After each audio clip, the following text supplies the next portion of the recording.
and um, welcome to everybody. This is TASA's virtual conference 2024, and we're excited you're all here. We're here today to listen to the Canarys song, Barriers to Title IX Reporting Experienced by Queer Students in College. Presented by, let me admit the last two people here, presented by Dr. Neil Golimo, Director of Campus Living and Learning at Texas A&M University. My name is Liz Boyce, and I will be serving as your virtual host monitor this morning. So if you have any questions during the session, just feel free to type that into the chat. And I'll be sure to get them communicated to Dr. Galimo as we go through. And just remember, we are recording the session just in case you don't want to go on camera or for any reason like that. Just know that we are recording it. And I would ask, again, if you are just logging in and you haven't changed your name, to make sure that your name matches how you registered so I can sign you in. If you are unfamiliar with Zoom and you don't know how to mute and unmute, you just hover at the very bottom of the screen, the Zoom screen, and you'll see where the audio is. The audio button and the video button is down there, as well as the chat button and everything. If you want to react or do an emoji, there's all those options as well. But without further ado, I will hand it over to Dr. Galimo, and thank you all for being here. Let's go ahead and get started. Let's see. How many Aggies does it take to? All right. Okay, there we go. Now, everybody see that right? Does it look right to you guys? Awesome. Howdy, everybody. Thank you so much. I'm really glad to be here. Thank you for showing up, and yeah, I promise this presentation usually goes around a full 60 minutes, but I definitely want to make sure that we have time for questions and things like that, should you all have them. So before I start, just a couple of housekeeping rules. Like I said, if anybody wants my contact information, it's at the end. And so also at the end, I have feedback form that you can give. Please give me feedback. I love it. I need it. And yeah, I just want to get better. And then I know there's going to be another trigger warning in here as well, just kind of a content warning. But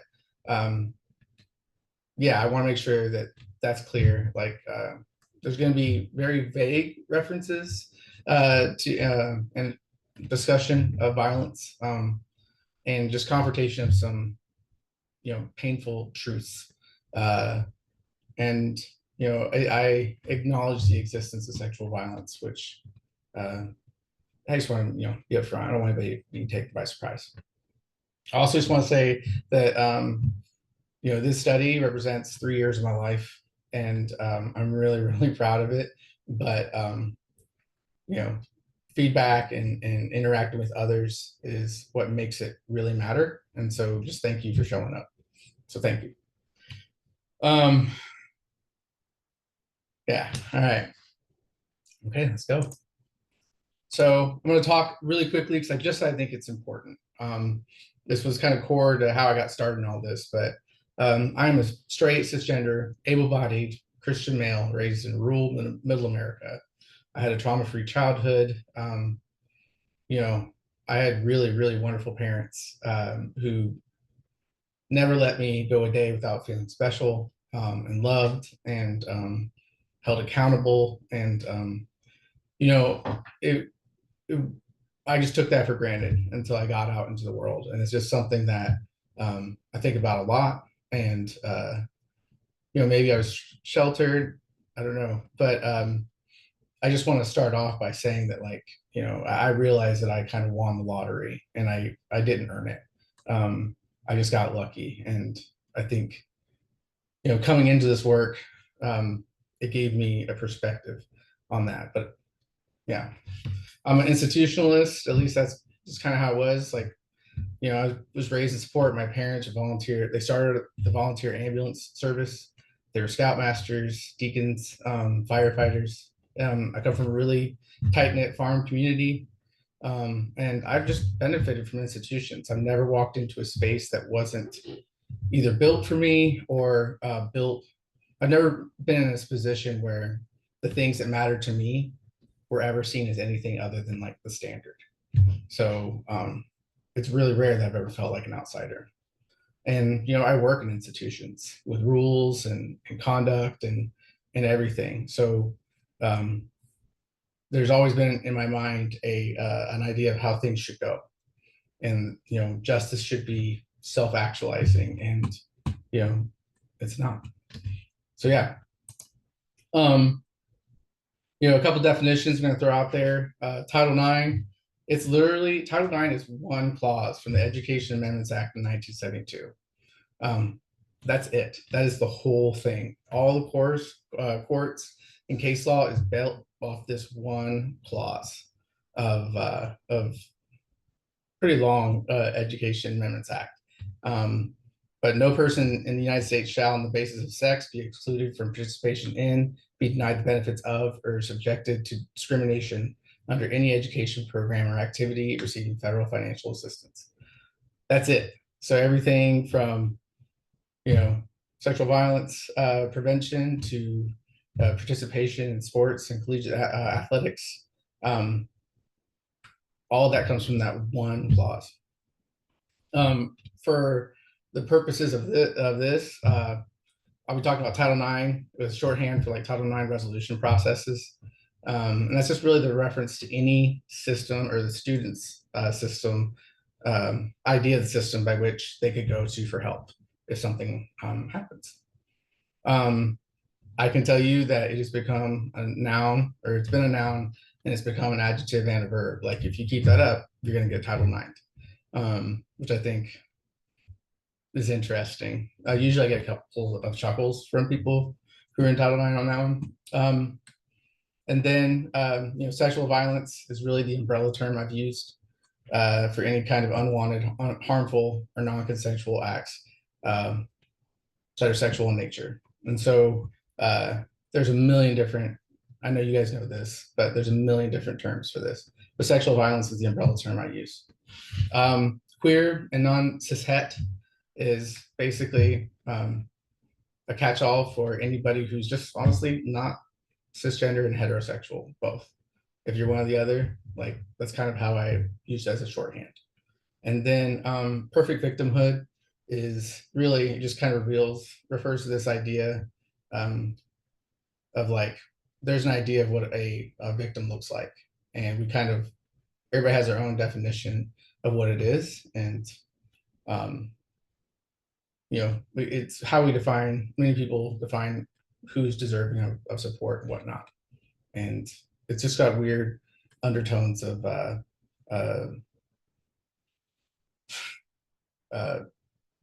deviance. That's awesome. Also usually associated with it. Yeah. All right. So here are the problems that I started with. Obviously, sexual violence is a major problem, especially on college campus, and it's worse for queer students. I have dozens of sources at this, and honestly, despite there's been a lot of work put in to, especially on college campuses, to address the problem. Almost across the board, survivors are really unlikely to support, and it's even worse, significantly worse for queer students. And also, the work that's done has been heroic, but there's just not a lot of qualitative research, and that's an issue. Like we need to like talk to students in their own and survivors and find from them in their own words and give them a voice, because they haven't been. Everything else is just supposition, and if you don't have data, you're just another person with an opinion. And so that's what I was trying to work with on this. My research questions are, honestly, what barriers do queer or non-cishet students face that affect their decision to use Title IX resources or just participate and get the services that they are owed?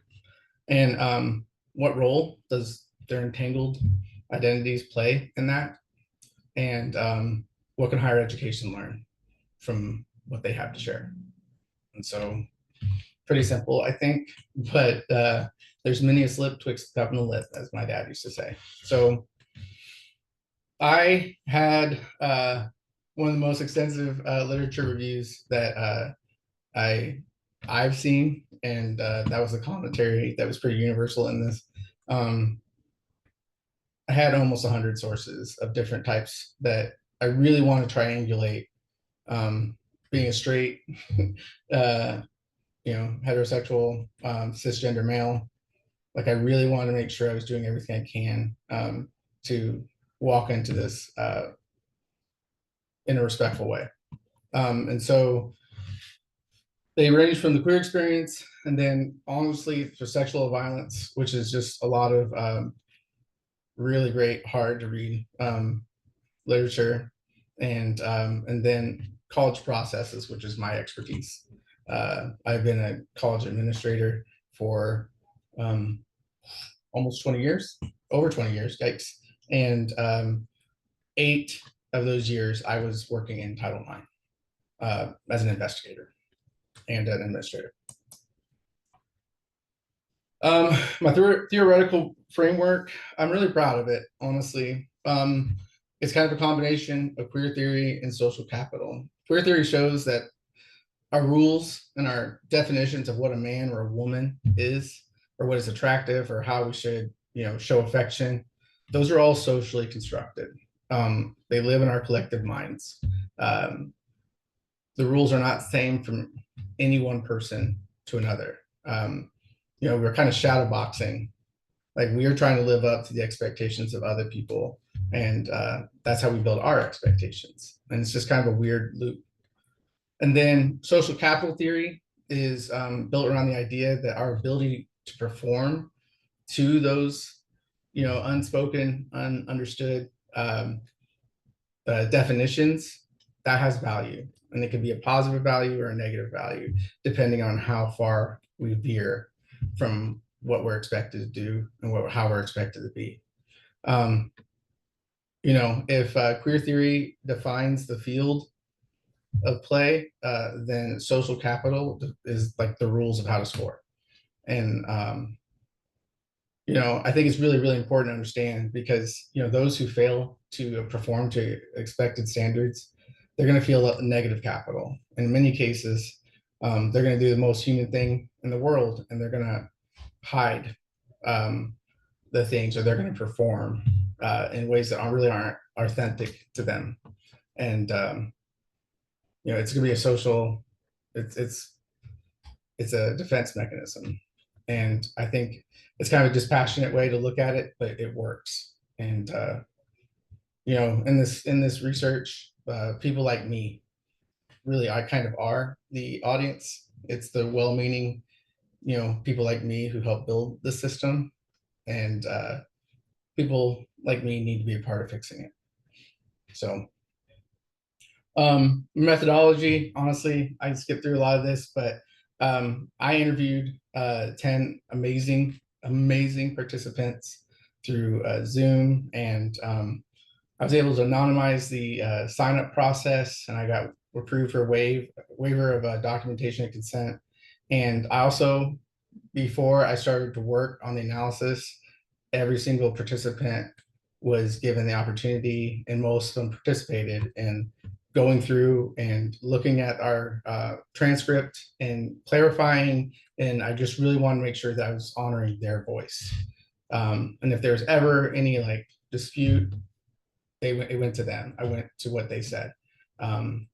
Yeah. And then I did in vivo coding, which is honestly, it's just, once again, just using their words to form the analysis. Yeah, I did 5 rounds total, but that took me months to do it. In finding my participants, I was all over social media like crazy. I got help from a number of podcasters and folks in various communities that were really targeted at college students, and we're LGBTQIA friendly. And I got a lot of support from them. And but people were able to sign up, and even the sign up process was anonymized. Um, like I made them give me a non college email, and or asked them to do that, so I wouldn't even know what school they went to, or at least I would have plausible liability. And then I looked for students, people who had been a college student within the last 10 years, because that's as long as Title IX has been around, and who experienced sexual violence as a student, and who identified as themselves as not having fully participated. And I made it really clear that we were not going to talk about the violence itself, because I really wanted to avoid re-victimizing anyone. And instead, we talked about before and after. And it took me a while, because believe it or not, it's not as easy as you would think, to introduce myself as, hey, I'm a chubby straight white guy from a university. Talk to me about why you don't talk to your university. And so I had to work pretty hard, but I'm really, really glad I did.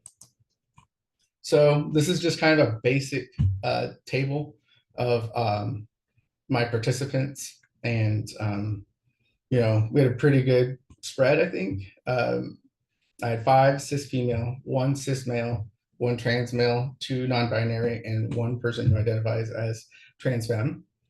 And 1 who identifies as lesbian, 1 who identifies as gay, 3 bisexual, 1 queer bisexual, 1 who identifies as bi, non-binary, and then 1 Q plus, and 2 who just identifies queer.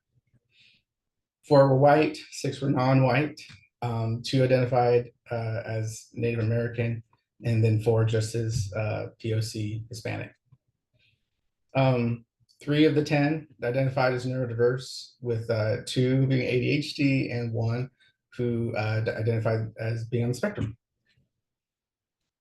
Signed up with a pseudonym, and I assigned them another pseudonym on top of that. I just ran all their pseudonyms through a Wu-Tang Clan random name generator, and that's how we got the names. And I showed it to them, and they all approved. And yeah, so I kept this as a cheat sheet, basically, for my data. And this is just a snapshot, 6 out of 23 columns there. So swear I'm getting into it. This is all the look at me stats, all the pick me stats. But in the end, I had 10,863 lines of data. And, I started off with 700 responses that were imported in. And for round 1, I cut it down to 527 themes, all the way down to 4 themes with 7 sub themes. Talked about my approach already, but I think one of the big things I also put in there was radical acceptance. I use their language as much as possible. I never challenged them on their perception. I might have asked questions to help, elucidate some of it. But I worked really, really hard on the radical acceptance. And really, the interviews came down to 3 parts. And I shared my protocols with them, so they got to see the questions ahead of time. We worked to assess their relationship with their institution prior to the violence as best they remember. And then we talked about their decision environment around their efforts to care for themselves after. And then finally, I ended with like magic wand questions, like, what would you have done differently if you can just wave a magic wand? And pretty wonderful results. So here's my findings. There's 4 major themes, and I'll talk about them here in a second. But acceptance, belonging, and selfhood, that's 13% of all coded responses. Harm and harm-limiting behavior, that was discussed, it's about 10%. And then institutional failure, which is 3 parts, and that was 56%. And then advocacy, advice, and healing was 11, almost 12%. And then 9% were just like meta, like didn't really have to do, like they were like That's a good question. I'd like to say they asked that about all of them, but like, can we start at this time? That kind of stuff. And so, or their own questions about my questions. I coded all that as meta. So, acceptance, belonging, and selfhood was the first theme, and I think honestly, it's a great place to start. The sub themes in this were identity and salience, where they talked about what mattered and how their identity mattered to them. There were themes of acceptance, the discussion of like being involved in college versus being an outsider and how they saw themselves. And then there's this idea of queer liminality, which is what I call it. And it's basically, um, how being in a space where they weren't really kind of sure if they were out or how they felt, or if they, there's levels of confusion with themselves and just kind of being in between. And when it came to how they identify and like how that played into things. Um, it's the most chronologically diverse of the themes because there's data in this from the beginning and the end of the interviews. Um, and so, but I think that it's kind of one of my favorite, it might be my favorite theme because it's a through line, like it's a through line of their entire story. Um, it's subtle, but I think when you get into it, it's arguably the most informative. So, with identity and salience, it's really kind of, it's a lot of demographic, but there's a lot of nuance. And I'll have quotes in here that I'll read. Savage Destroyer described how they had never not been out, and how when they tried to come out to their sister, they ended up being embarrassed for a surprising reason. They said it was literally like, I'm gay, right? And she was like, yes, as if she was fully embarrassed that she had never put two and two together. And then, like, she tried to come out to her sister, and her sister was like, this is not a surprise at all. And then, Fearless Mercenary, she described being comforted by being recognized. Like, the context for this was that when somebody guesses that she was queer, I usually wait until it's brought up explicitly because sometimes I think it, but I'm not going to ask. But then if they think that it's okay to say something, then I also think that it's okay to say something. And then I feel like that's kind of a support thing, if that makes sense. It happens. And I feel like people in my workplace, there were a number of us, and there was one who was like, oh yeah, I thought you were gay, but I wasn't going to say it. She talked about being comforted for being, who she is and just being seen. And that was pretty neat. That was something that was new to somebody like me. Talked about involvement versus outsider. And when I came to this sort of question, I was trying to gauge how involved they were and how comfortable they felt with interacting with the university at all. And they were all over the place. Some Paul Monkey said, so I really like to feel as if I was part of the university community. I like the feeling of being involved, hanging out on campus, getting to know other students. I made a lot of friends in the first year of my undergrad that I've honestly kept to this day. I was full on go team, go local sports team. So yeah, Hard Vanquisher said it was weird because I had got a lot of social anxiety and I just kind of wanted to be in my room, but I also really didn't want to because I was in an all girls dorm. Sharing then with a girl, it was really uncomfortable with me being there. And I also got a lot of hostility in my classes because I was 16. I was at I renamed it Top 10 University because it is. And people weren't happy about that. I was the youngest person in our class, and they knew because they sent out the incoming class statistics. They were like, youngest person, 16, oldest person, like 80. And Hard Vanquisher, they they identify as male, and they had a lot of pushback in their life, and they were also um, uh, their documentation as a citizen was hazy. They weren't fully documented, and so there's that as well. And then acceptance, belonging, and selfhood. this is kind of where the queer liminality comes in. And it's that's times where like just not fitting in those definitions and having, feeling the pinch from social capital when who they are didn't quite line up with things that they felt were valued by others. Um, Also, talked about, they had a very good friend who's been out since she couldn't remember. And I was like her token straight friend because she was not yet out. We'd watch one of our classes together and be like, um, are you dating me, her? And she'd be like, oh no. She's like the straightest person I know. And then having to deal with that, being seen, not being unseen by somebody, right as she was figuring out that she was queer, like that was painful for her. And then Tall Monkey, um, so she identifies as queer, but even that was kind of a journey because for a few years I identified as bisexual. Um, Based on that stigma, I think that bisexual individuals get, I think I've grown over time more comfortable with the label queer. That's just really my justification for that. Like, I don't know why, but queer just feels more right to me. I mean, identity is a big part of who we are, and I think it takes us a long time to really feel comfortable in our own skin, including what labels we feel more attached to. Um, I'm going to come talk about this a little bit. I'm going to come back to that. This idea of self-acceptance, and you know, leaving that space of confusion and kind of knowing who you are.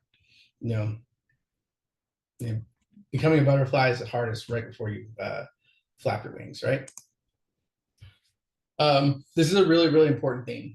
Harm and harm limiting behaviors. It covers harm and harm limiting behaviors, which is a sub theme that I named after the theme. It makes sense to me anyway. Mainstreaming, and then disclosure experiences, and then off ramping. It was the smallest theme, but they're very distinct in my mind. A lot of times is where they talked about harm and behaviors that were harm. And this is really kind of where we talked a lot about the decision environment. So this is kind of the kernel. This is the stuff that I thought this is what I was looking for when I started this study. So harm and harm limiting behavior, it's collateral harm and choosing the lesser evil, basically. So for our master, I called my ex-boyfriend and asked him to sleep with me with a condom on to make sure that I'd be able to have sex in the future in a way that felt safe, because an 18-year-old way of thinking that made sense. Nothing makes sense, but it was like I just wanted to feel safe sexually, and this is one of the things they did immediately after their instance of violence, as they call their ex-boyfriend, to have sex. Quick floater. This could potentially happen to you, especially because this person who harmed them, has so much power. And especially because this guy is going to be overseeing so many people. And I think that was also an aspect that was just a little bit of guilt.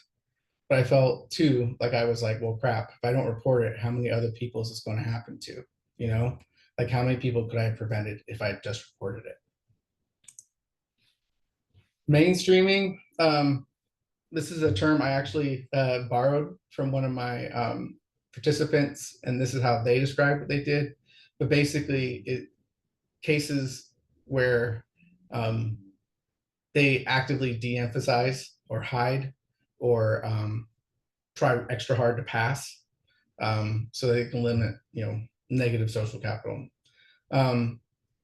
Adjudicator, Tiny. I love them so much. I think the things are subtle, but there's also some things like they grew out their hair, and becoming less visible or conforming more, or I don't know what the right words to use are to seem to describe it. I mainstreamed myself. They were that was what they did after because they had leaned very heavily into how they showed up. They described themselves as in their butch dyke face. That's the phrase they used, and like they were a member of one of their college teams, athletics teams, and would shave their head and wear cut off tees with the sleeves cut off and baggy shorts. And they feel like that was one of the reasons why they were targeted, actually, as corrective violence. Um, Farm Master, at the time I wasn't worried about being non-binary, transgender, but if it were going to happen now or something like that, I would probably just lie to the cops and say I was a woman. I'm not the kind of person who's ever going to get my gender markers changed on anything, because there just may come a day where, like, I need help. And would I be given help if they just saw me as just a freak? Oh, you just must be getting offended about everything because you're one of those, like non-binary women or whatever. Like things like that, where it's, oh, you're just thinking that everything's rape. You just think that everything's offensive. Um, so they talked about how they would just lie uh, because they don't want to be treated poorly because of who they are. This is the part that's really hard for me to talk about. Adjudicator Tiny, I noticed that they made a face and when they were talking about it, which is why to make that face? Because I hate it. I hate having myself in the box, and I'm at a place where we are a place politically where you kind of have to, unless you want to be daily be judged just by the way you look. So, sorry. I always get emotional when I talk about that part. Talking about disclosure, this is where they talk about like their disclosure experiences, and almost every single one of them talked to a friend first, and how that went really helped to define the rest of their journey. And a lot of their experience, some were positive, some were not, but the more positive they were, the more likely they were to get more help. The more negative it was. And so one of the things that could be really, really negative, but I think it's something that anybody who's worked in this area knows. I call it off ramping. Anybody who's worked and driven in Texas knows that if you see traffic slowing, like, you always have that thought, do I take this off ramp so I can skip the traffic and then get back on? And it's a quick decision because you don't want to deal with the accident. And so it just made sense to me. But it's these mental off ramps that we take to avoid considering the truth and the heaviness of what somebody's telling you. It's just that idea that we have, like, well, maybe it's misunderstanding. Maybe, because you don't want to have to deal with it. I think it's human. Musty Ruler talked about, my roommate used to tell me what happened was bad. Yeah, I went home and I told her what happened, and she was like, that's not okay. And I was like, oh, shit. Yeah, that's not okay. Because they still hadn't really decided how they felt about what happened. They were still confused. And that response with the student, their friend, telling them like, whoa, that's not okay, is really what helped them see it for what it was. Tall monkey. So right after it happened, I did disclose to a close friend. She was also a roommate of mine at the time. And I explained what happened. And based on her response, I felt like it wasn't sexual assault, even though it was, because I feel like her response didn't make it feel like it was a serious incident. And so for that reason, I kind of tried my best to forget about it and not even think about it. I didn't want to think about it. I just kind of wanted to move on with my life. Up until I told a second person, another close friend, probably about a year later, and she helped me understand. Yeah, that's right. That was sexually assault. And then that's when I decided to go to a therapist and talk that through. But those, I think, were kind of two people I disclosed to who were making my first decisions when it came to and trying to understand that, and then going to a counselor was really actually somewhat helpful. This is by far the biggest theme, and it's really four themes, honestly.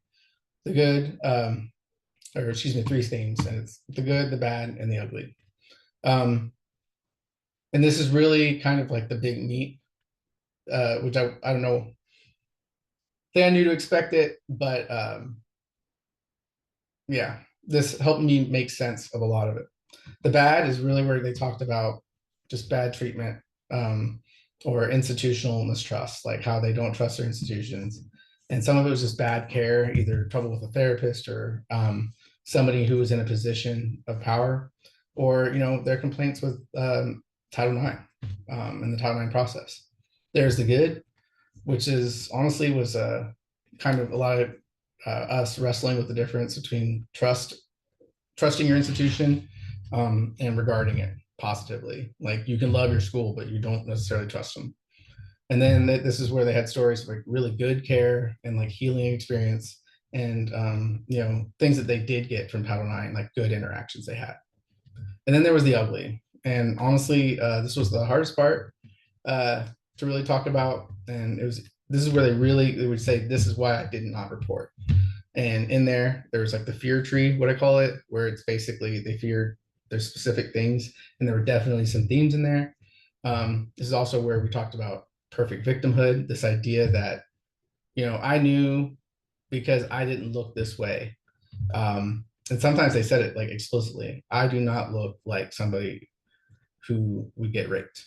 Like people did not believe that because I wasn't attractive enough. This is also where they dealt with bias and also with queer bias, and then also queer liminality, like as a vulnerability, like um, them not being able to identify how they feel about things, um, and how that created a vulnerability. So the bad, um, really, I kind of explained it, but it talks about institutional mistrust. You know, but you can be at a top 10 national university and know it's a really good school, but still not trust it, like, and not see yourself in it. Like you're there for a degree because you know that will help you. And that was something that really kind of hit me, because, like I said, I'm an institutionalist, and I've always been able to trust institutions, but yeah. I think there's also also talk about bad care, which is honestly interactions with counseling, especially faculty and police. And then just bad Title IX, like failed interactions, and some of it was not necessarily Title IX's the specific fault. It was just how things are set up in the system itself. Um, Institutional mistrust, like I said, they don't trust their institutions, even if they're great. I guess I can't think of one single thing. I just really don't feel like the school's that interested in supporting those who need to be supported. It's really just kind of like you sink or swim. If you struggle in school, you go to tutoring. If you flunk after tutoring, then you better withdraw. It's a loss of probation. You make this agreement that says that you'll get your GPA next semester. And if you don't get it up next semester, then good luck. If you're Black, enjoy being 4% of the population. It's like, if you're disabled, good luck, because your professors are not going to respect your accommodations. I don't know. Like if there was an indication that they were invested in helping us, I don't know. I guess it's just kind of like the culture of the school. If you have the drive, if you have the initiative, then we can go up and up and up. But if you don't, it would be best. If this isn't the type of person you are, then, and I'm not trying to be overly negative, there are resources. But if those don't work, then it's just kind of like, I guess you're not basically not ready for school. This student actually worked in an academic support center, and and they had a lot of things that they had seen during their time. They yeah. Um, Bad care. Farm master, they went to the professor to log their approved learning accommodations. And he was the one who told me, if I'm autistic, what am I doing in this class? They also described going to faculty members after they were sexually assaulted. Initially, they felt supported, but eventually that dropped off. I had one professor eventually told me that if I had PTSD flashbacks in her classroom, I could wear sunglasses so that no one would see me crying. Like just the reception among actual faculty who shouldn't have had this power and arguably didn't have this power, just were taking the power in their own hands, and it was so atrocious. I don't think any of us have to imagine too hard to see a scenario where a faculty member coming from a good place could say something like that, and this is what the student would remember. And then there's bad Title IX. Tiny adjudicator, they attempted multiple times, 3 times, to report their assault. they were they were on a college team. They were also a resident assistant. And so first time she went to my supervisor, who would have been the hall director. We're really close, and he was the first person that I saw for advice of what to do. I mean, he was also responsible for telling people where to report, and I still didn't feel, or I was, they were responsible, and I still didn't feel like I knew what to do. I guess it was just moments of panic. So I went to him first because I knew that it had to be reported.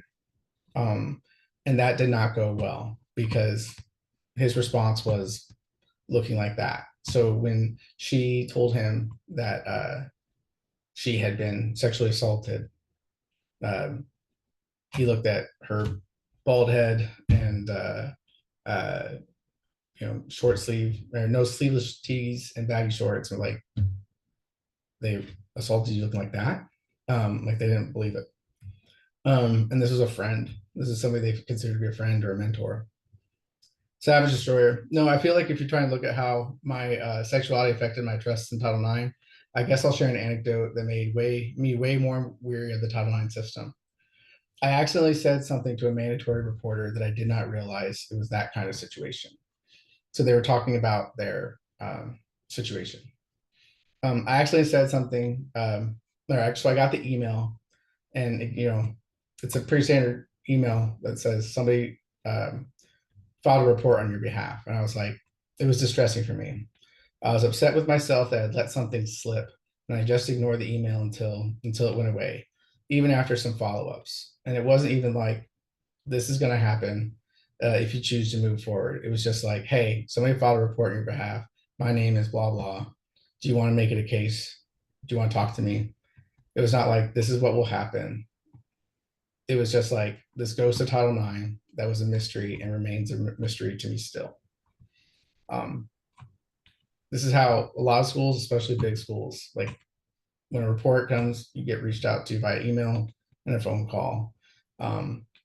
And they talk specifically about how it's a case, and like they came at it from a standpoint of we want to pursue this, and not like here's the resources that you have.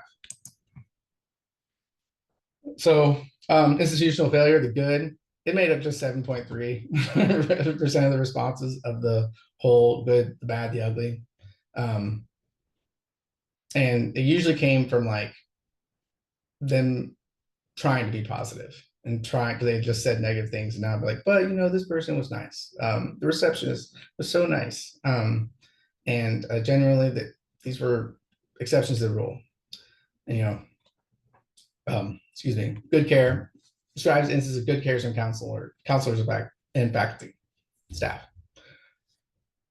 And then that lady was really nice. She was also a person of color, and I think I specifically requested that. But it also so happened that the sexual assault counselor happened to be a person of color, and I think they prioritized putting me with the sexual assault counselor. I think that didn't really register that I wanted a counselor of color, and she really respected that. I didn't want to prioritize reporting. Like she could do her mandated report regardless because she had my information. I think my options was mostly like going to therapy and telling people what happened and starting to deal with the traumas that had recently occurred because I hadn't been in therapy at the time. And so I went to domestic violence therapy, and I also started getting other therapy. It was really helpful. But she just connected me to the local domestic violence center so I could get extended counseling from them. I did feel cared for. I can remember what that lady looks like. She was also Native American, and that felt really safe for me too. It's very rare for there to be Native people at universities. Um, that's an instance right there where like, you know, being able to identify and that being honored was helpful for her. Um, you know, um, I know. I mean, like literally the PowerPoint slide that they send to student orgs just has a bullet point of resources and a hyperlink to the website. It was like sexual violence or interpersonal violence. They did like in various ways. I feel like they did a good job of covering the basis of like, this is what this is. This is what this is like, harassment, sexual violence. You're entitled to protection. You can talk to these people if you like. And that's what they're talking about, one of the trainings that they had as a student in their student org. And then there's the ugly. And this is 30% of all coded responses. It's by far, it was over half as of all the responses in this thread or in this theme. And it's honestly, it was characterized with more explicit categories. And the big themes were, basically where they talked about their decision not to report, and they had a lot of them they rhymed with each other. And then there's a fear tree, which is like specific fears they talked about and why they didn't report. And then a lot of it was like negotiating against the perfect victim, which is just perfect victimhood. In that, you know, I knew because I was male and a larger guy, like people wouldn't believe me because I'm not what that perfect victim looks like, or because I'm not attractive, or or because one of them was trans, and they look masculine, and so the idea that they would be assaulted didn't make sense to people. And then there's bias and queer bias, and then, like I said, criminality is a vulnerability. So the decision not to report. There are many reasons, but honestly, to me, I think the biggest theme is that, um, after their violence, which is, them just kind of bathing in a lack of power to control themselves or to control who they are and how they're being treated. This is like one of the things they could control is who they would tell and how that could go. I think I would always encourage somebody to be key predictor is somebody who actually works in Title IX themselves. I think I would always encourage someone to be the driver of their own process. And so once a bell is rung in a report mandatory state like Texas, you can't unring it. So I think a process will take off without someone in ways that they may not be aware of what will happen. And they could lose control of what happens with the information, what happens with the outcome. And the fearless mercenary, yeah, and I didn't even know. I just felt like it was such a big, irreversible decision. If I went to the school, then I thought, oh, then they'll tell him that I filed a case against him, then he'll know. And that was scary. On the fear tree, like the main themes of when they talked about specific fears that they had, there's fear of danger, which is like physical harm or retaliation. Fear just was a lot of it was one of the biggest themes was a fear of disbelief or losing support. Basically, that because they're bringing all this drama, that people would stop being their friend or care for them. Especially those who were out were really worried that they were already such a small subset of their, because they were not straight. And so, they already had like this group of friends that was already small. They were really afraid of making people choose between them and the other person. And then there's fear of lack of control. And then there's just a fear of being judged as a survivor. I think I was primarily concerned with reputational harm, which I think would maybe be amplified based on my identity. And so I don't know if identity was something that I thought would harm me in the discovering process, but I think that the associated reputation of an investigation or, public discoverable documents later would be worse. I would guess that is amplified or magnified for saying gender responding, especially now, male responding, complainant. I should have been trying to have to push them off or that kind of thing. Or is there an indictment of someone's masculinity because they weren't strong enough to dissuade someone's advances or to push someone off? That was hard to hear that because there's layers to that. Negotiating against a perfect victim. And so I think that also played an important role to maybe why I didn't necessarily report it either. Because, you always hear about sexual assault, you hear about the violence behind it, and you hear people getting bruised and hurt and just like traumatized. All these were very horrible things. So it's like very easy to compare yourself to those situations and be like, oh, well, it wasn't that violent and it didn't go this way because they were more coerced. I didn't want it to go off of my hand. And that's a reference that they just talked about it being a grenade. Musty Ruler said, I knew that I was going to get shit for that. And also, I had been drunk and done stupid shit. And I knew that everything that I had done before would be made public. And I just didn't want to be this girl that was starting drama. And so going through the process and everything that was existed was just too much to think about. So it was just like, F it. I think I was also deterred from reporting too because I got him to stop eventually. I kicked him pretty hard and he stopped. So I think I also kind of added in my head that it wasn't fully the whole thing, so that it didn't really count entirely. But I also know that's not true anymore now either.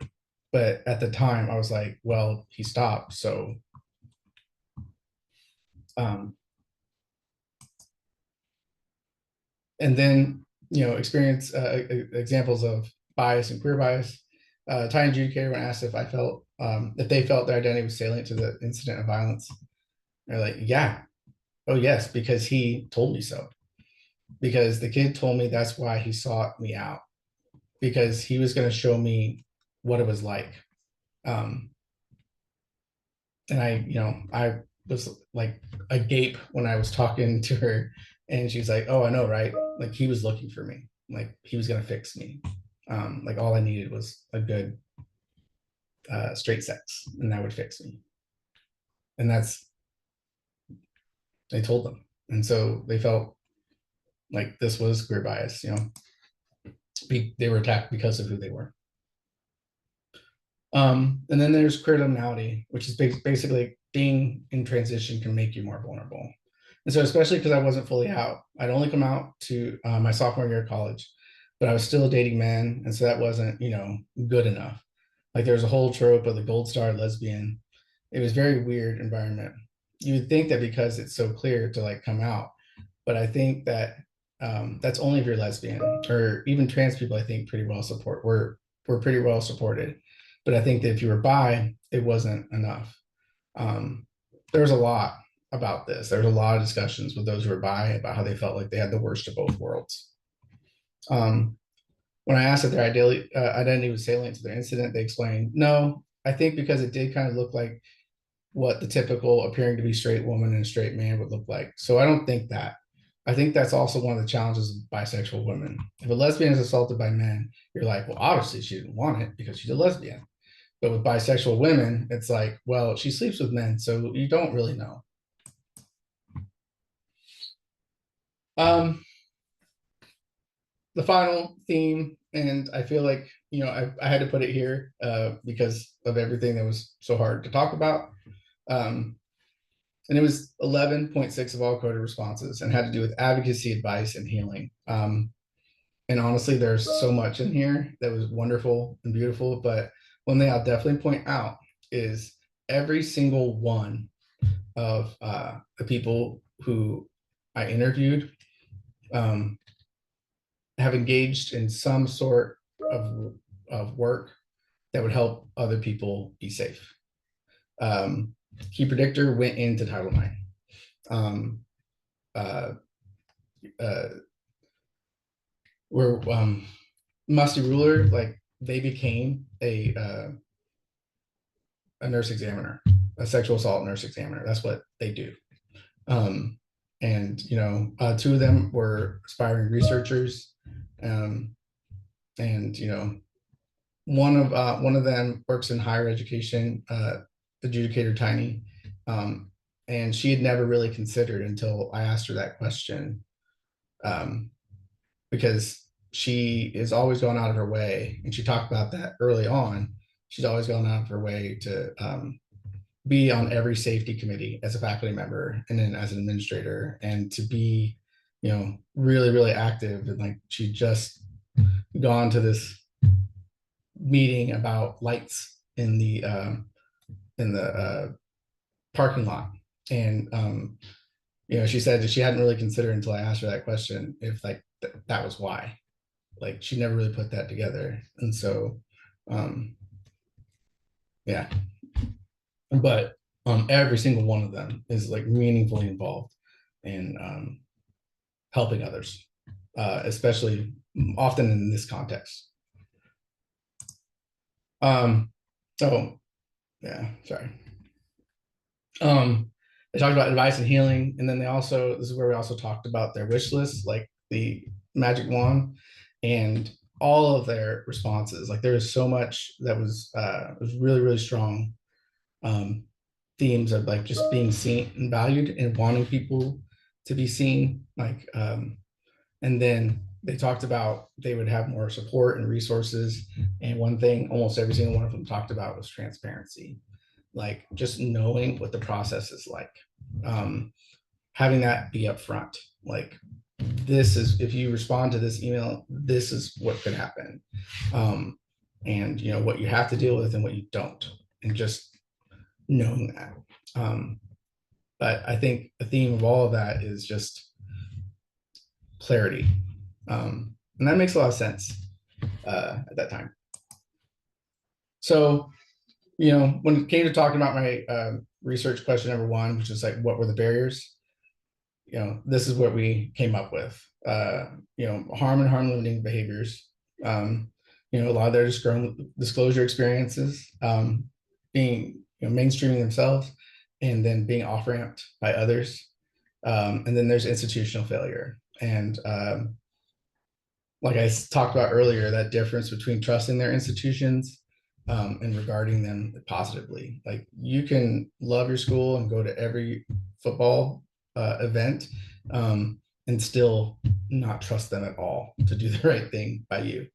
Um, and then there's a lot of it was every single one of them had at least one theme of negotiating against the perfect victim. Like they talked about they were afraid to come forward because of what they weren't. And that is a theme that we see a lot in just narratives, like straight white women narratives of uh, sexual violence and why they wouldn't come forward. But it's even more pronounced when you're not straight or white. And it makes sense. It's especially when you look at it through the themes of social capital, because you have even less.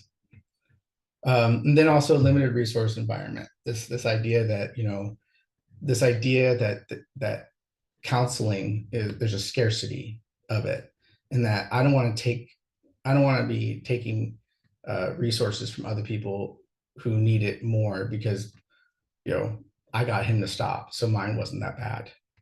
This idea that there's a scarcity, and I think sometimes colleges play into that a little bit, where they're like, we need counselors, and you have to make an appointment, and they kind of reinforce this idea that there's only so much to go around because they pick up on that, and that we don't always have. I don't think it always has the image, the idea that we want it to have. And then research question, like what was the role of their entangled and minoritized identity? Like I said, queer liminality, like being in a transition state, not being able to define your own self is a vulnerability in and of itself. And then, obviously feeling like there's bias against them because of who they are. Like, if they're bi, or if they're like maybe just a gold star lesbian, or lesbian until graduation was one that I had heard. And then there's just institutional mistrust. Like they see their institution and they see how the institution responds to you know researchers or politicians who want to remove the safe spaces in their institution and things like that, and they see the institutions just kind of rolling over, or at least that's how it looks to them. And then my last question is, what can higher ed learn? And I'll talk a little bit more about it in a second. Yeah, especially with reporting is not support. I think we can all, like, that is a quote that I took from one of them. Like, I never saw reporting as support. This may be the one thing they control, and so it's one thing in their entire experience they can control, and can't play against that. And then, yeah, normalize and celebrate difference. I think is really really important. Like universities, they can do that. They still can. I know there's a lot of anti-DEI stuff, but there's nothing that says that you can't fly a rainbow flag. There isn't. And, getting caught, like universities need to get caught trying. So, yeah. Some of the implications for higher education, we have to prioritize on building institutional trust. Participants, they hold really low expectations of institutions, and they could all have their reasons for doing so, and they could talk about them, and they did. Um, they have systems that funnel, and we built funnel systems that funnel and de-individuate students. Texas A&M has 78,000 students. And a lot of how we do business at times is, we put things, we create systems that filter, and that you get an automatic email. And that's just doing business. But it can really, really make you seem like a number. And I work on the Galveston campus, and I see the distinction clearly because we only have 2,000 students. And so we get to know every single one of them. And I feel really blessed by that. And then, we need to help our students see our values in action and with their interests and heart. And, since this, like, it has changed how I approach my work. Like, I explain a lot more to students. I go out of my way to say, you're not supposed to know all this. You shouldn't need a college degree to get a college degree. And that's how it feels. And so, like, my job is to help you, and really focusing on the care part of it. And then also just deconstruct the perfect victim. Like, we need to talk more about the perfect victim, because it's one of those things where when you start to talk about it, it falls apart because you realize how it sounds when you say it out loud. And every single one of them, they are big on advocating for others, but they wouldn't necessarily advocate for themselves. And so I think talking about the perfect victim is huge, and I think we do need to talk about it. We need to train staff, faculty, staff on how to see it and how to combat it, and then understand what off-ramping and mainstreaming is, especially off-ramping. Since doing this work, like, I am really, really quick to question my own motives. And anytime I second guess a thing, I try to ask myself why. Like, why am I trying to let myself off the hook here? We need to focus on supporting versus reporting. I honestly believe that confrontation and coercion are cousins. And like, avoidance is a harm limiting behavior. Like, people will avoid to limit their harm. That is the most human thing ever. We need more carrots and less sticks. I think it's very, very easy. I know for me, when you're an investigator, you want to find out what happened and you want to get the bad guy. And I think sometimes we need to remember that there's a lot more good that we can do by really working on supporting the people who come forward and making sure that, like, they're calling the shots as much as possible. But in a mandatory report state, in the way, like, a lot of our systems are built, a lot of our laws are built, it's built, a lot of the Title IX guidance is really, really aimed at you have to pursue. That Dear Colleague letter from 2011 that really kind of started the modern Title IX movement. Like, it was aimed at institutions who weren't pursuing charges. And it made a lot of sense at the time, but I think I'm beginning to realize that there might be some unintended consequences, because it looks like we're focusing on getting the bad guy and less on supporting the person who's hurt. And then, the title of this, when I started, working on all of this, I had this concept of, queer students who are more vulnerable and yet less likely to report.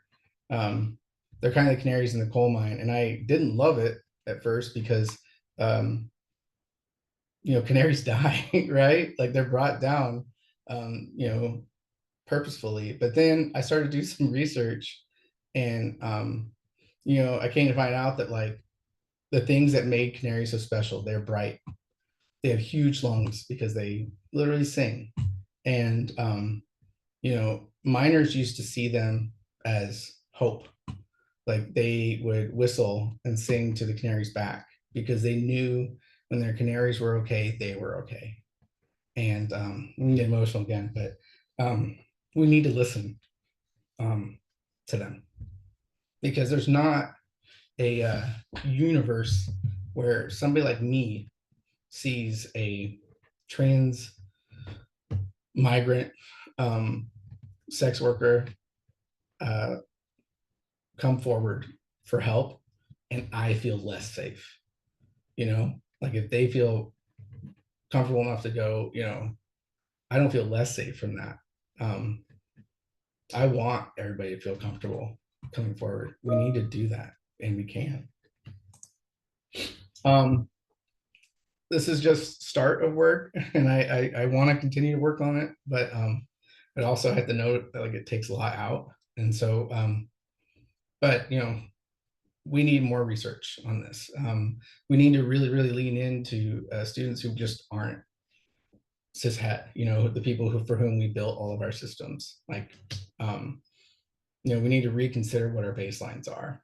Um, they're under attack. There's 527 as of yesterday anti-LGBTQs, and that's according to the ACLU website. This makes them feel less safe, and they don't being in Arkansas versus Texas or being in Illinois versus Missouri doesn't make you feel better. And these are things I learned from my participants. Um, you know, and failure to serve them is just it's not just morally right. It's a demographical imperative. Like especially Texas, you know, uh, Texas education, higher education is built on a growth model. We need to educate more people, not less. And you can't get all of us if you're not getting some of us. So yeah.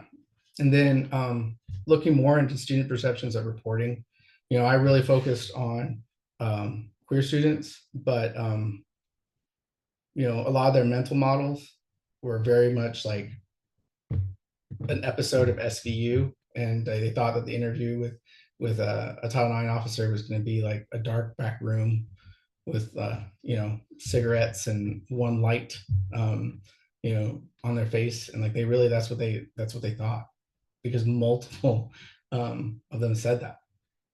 So really, really looking at their perceptions of reporting and seeing if there's difference between, and then also talking more about off ramping and mainstream, and then I think that's something as well. And then really, really kind of leaning into institutional trust versus institutional regard because that was very eye opening to me as an institutionalist, as someone who like that shouldn't have been surprising to me, but it was.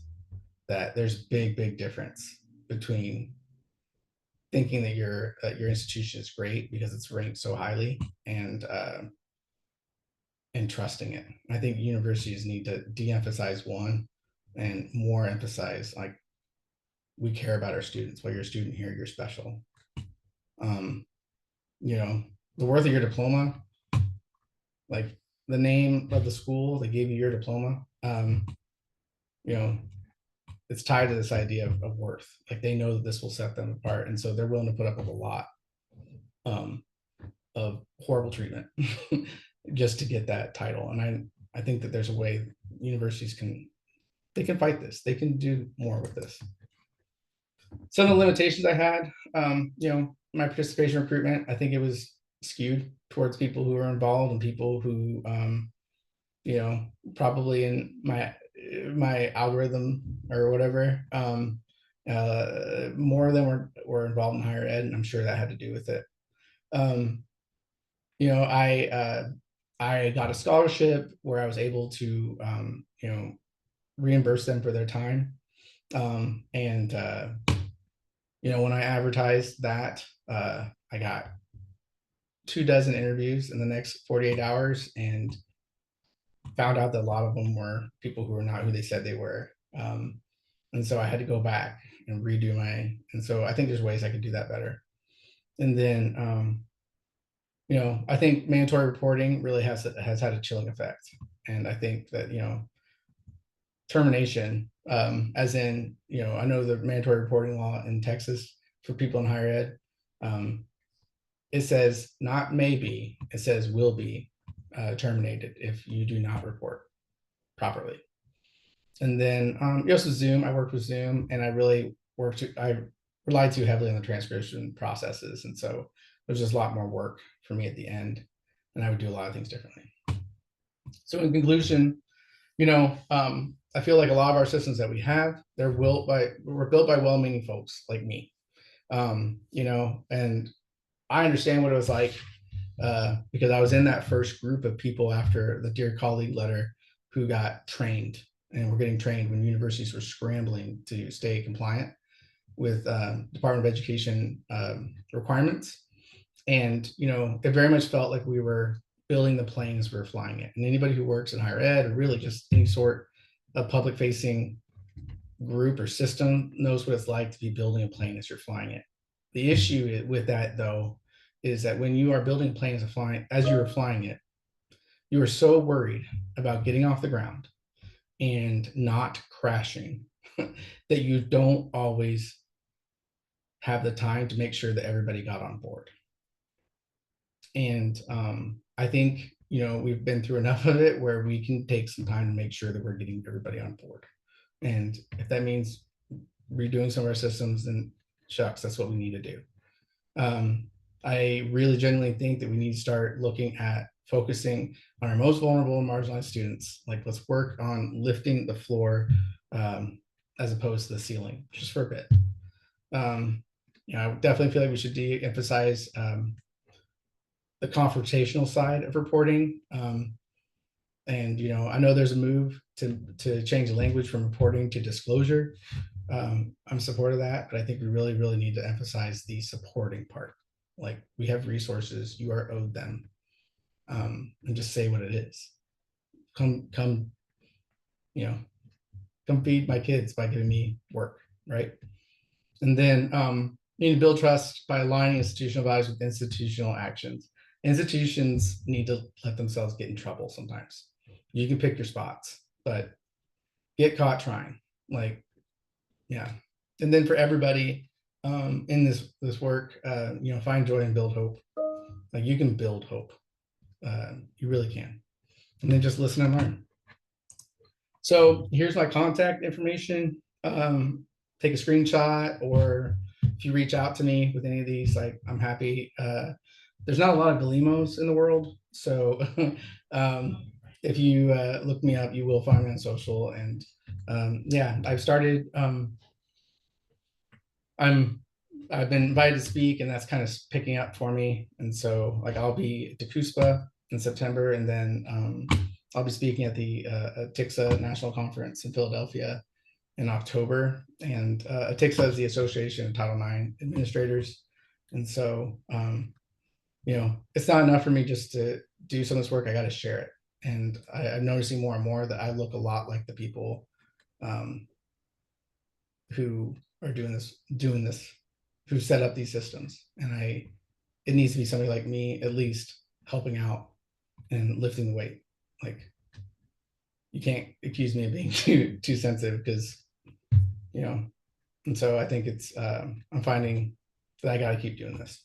So any help I can have, please. And then, feedback. I checked the QR code. It should work, but please, I would really appreciate it if y'all left me some feedback on what I could do better. What was too boring?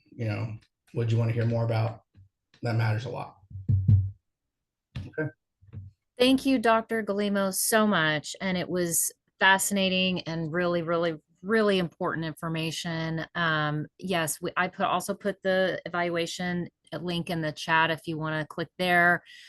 We do want to hear from each and every one of you guys. Please let us know, all your thoughts and feedback and suggestions. But from my perspective, it was fascinating. Dr. Galimo, thank you very much for your time and for sharing your expertise and your experience talking to these vulnerable students. I was struck by, the balance of, that you mentioned about, like, wanting to make sure that we do stop sexual violence perpetration, but at the same time, we need to take care of these kids and value them and really be survivor centered in our approach. And I think our systems lose sight of that, and we need to keep that at the forefront. So I thank you for spotlighting that for everyone and for doing this work and putting that word out across the country. So I appreciate that very much. We have some time if anybody has any questions. I don't see any in the chat, but at this point, if you want to, unmute and speak up, I see now, I might have missed this, but do you have a link to your completed research? Has just come up. I do not. I actually, my the administrators and my faculty chair, we put it on a hold because they feel like there's a book or more work, and so that's the only reason why. But I'm beginning the publishing process. Like I'm beginning at least with. I just want to get stuff out. I don't care if it's a book. It just needs to get out. And so no, I don't yet. But Okay. like anything I do, I will put on LinkedIn. So please feel free to follow or just send me an email and I will make sure if I ever, if and when I get all this done, I will send it out. Absolutely. We will. And the person in the chat says amazing, looking forward to reading. So yeah, I think we all are gonna follow you on LinkedIn right now. I would have put it in the chat. I should have. I didn't do that. I wasn't quick enough. But yeah, we'll be able to get that information out to everybody. Yeah, we'll stay tuned for more.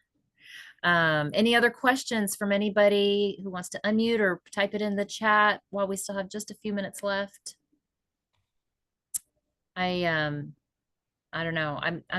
I also thought it was pretty brilliant to your methodology of coming up with their names, their code names and everything. That was enjoyable. Yeah, it was definitely interesting. I don't know. One was awesome attacker. I'm like, is this appropriate? But they enjoyed it. So Well, right. Anything to make them feel more comfortable in the process, right? So 100%. wonderful. That's wonderful. All right. Well, seeing no other questions come in, I don't want to hold everybody up. We can give you some more time back in your day. Thank you to everyone for attending. Please fill out your evaluations. And thank you again very much, Dr. Glimo. Really, really appreciate your time today. I'm the lucky one here, buddy. Thank you.